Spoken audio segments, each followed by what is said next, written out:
This is not a normal church. It's not normal for so many people to raise their hands to accept Christ every single weekend. It's not normal that in 18 years, we've baptized over 30,000 people. That's not normal at all.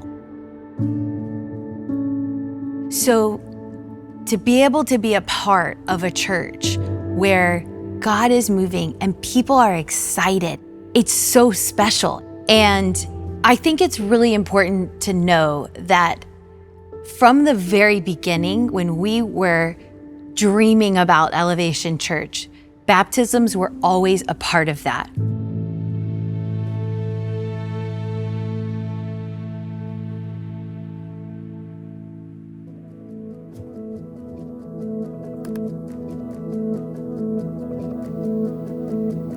When you're planting a church, you have to have things that give you a vision. You have to have things that inspire you.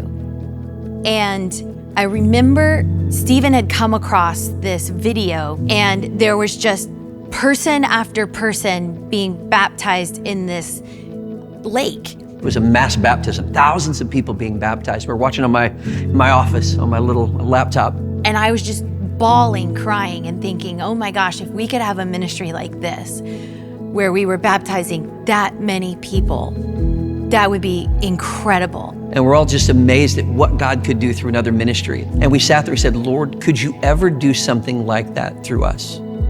We had our mission statement, which was to see people far from God raised to life in Christ. And we were like, this is one of the steps that we want to see people take in the life of our ministry. Jesus gave a simple command before he exited: make disciples, baptize them, and teach them. We took that seriously. Our call, the Great Commission, is to see people place their faith in Jesus, but then help them walk in obedience. And baptism is one of those key moments. Baptism is where you tell other people that you have committed your life to Christ and that you want to follow him. It's not magic, but it's symbolic of your relationship with Christ. And so when we planted Elevation, we started at Providence High School here in Charlotte. And we obviously wanted to have baptisms right away. Well, we're meeting in a high school auditorium. We didn't have any buildings. We didn't have any money. All we had was a lot of vision. We had a blank page, but not a blank check. And so even the first baptisms we did, gosh, the first probably dozen of them, I would drive my little pickup truck back to Shelby, North Carolina, and I would put the baptism tank from the church that we came out of there on my truck, and I would drive it back to Charlotte just so we could do baptism. We couldn't afford a baptism tank, but we were never gonna let that be an obstacle to keep someone from being baptized. Now we're meeting in the auditorium, packed out, people just flooding into this high school Sunday after Sunday. And so I remember we wanted to have spontaneous baptisms. It's this idea that takes somebody who comes to church, they did not have it on their calendar, like I'm gonna get baptized on this day, but God had that date circled for a very long time. So we made it this whole outdoor event, and they set up multiple tanks, and there was music playing. After every service, my husband would make the call, and he would say, we want you to get baptized today. We have everything that you need. We have shorts, we have shirts, we have flip-flops. Towels, we got hair dryers, we got undergarments, we got everything you need. They would line up around these tanks. It was just incredible. It blew our minds. We never dreamed God could do something like that.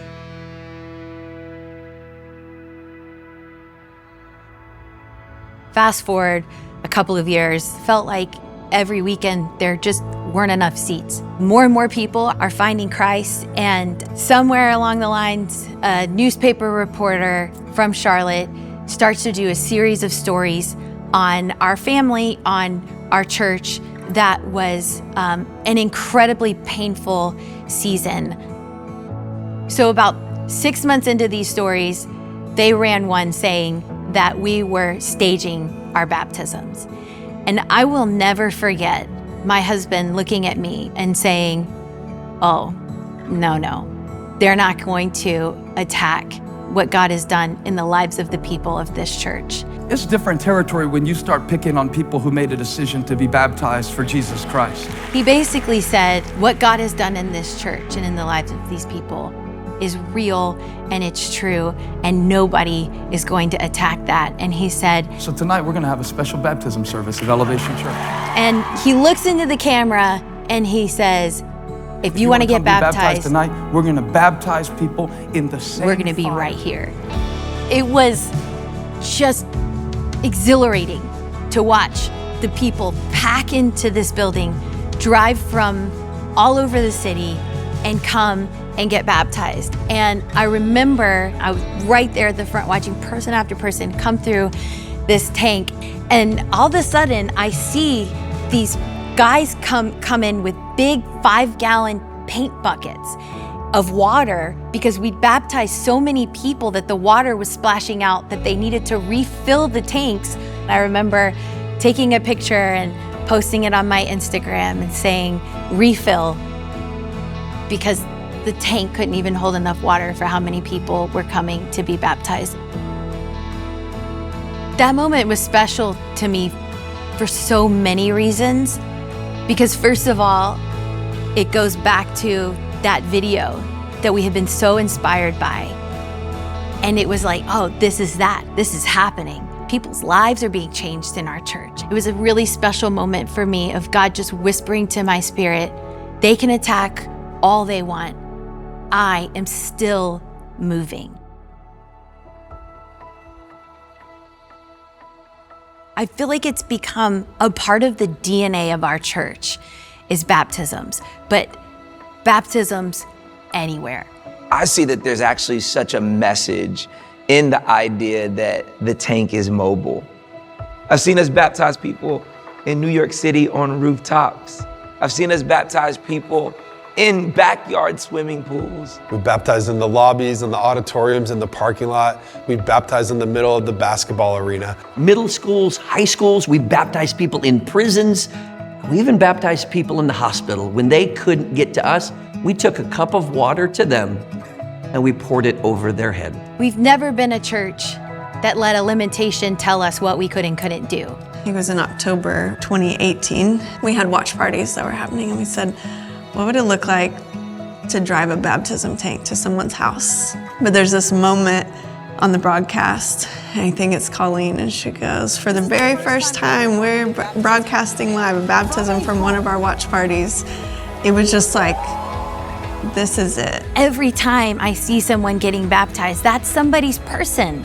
That's somebody's son, daughter, father, e-group member that they've prayed for, that they've walked with through their struggles. That's somebody's person in that tank. There's so many times people get in the tank and it'll be that you can see on their face they've had years of sorrow and heartache, and you just can't help but be moved and humbled. There's nothing like getting to experience that moment with a person and just proclaiming, I don't know what's in the future, but from this point on, I'm going with God. There have been a few moments along the way where I've wondered, is this it? Is this the end? Is God done using Elevation? But here we are in 2024. 2023, we saw the most people our church has ever baptized in 1 year. And it's just God's way of whispering, I'm not done yet.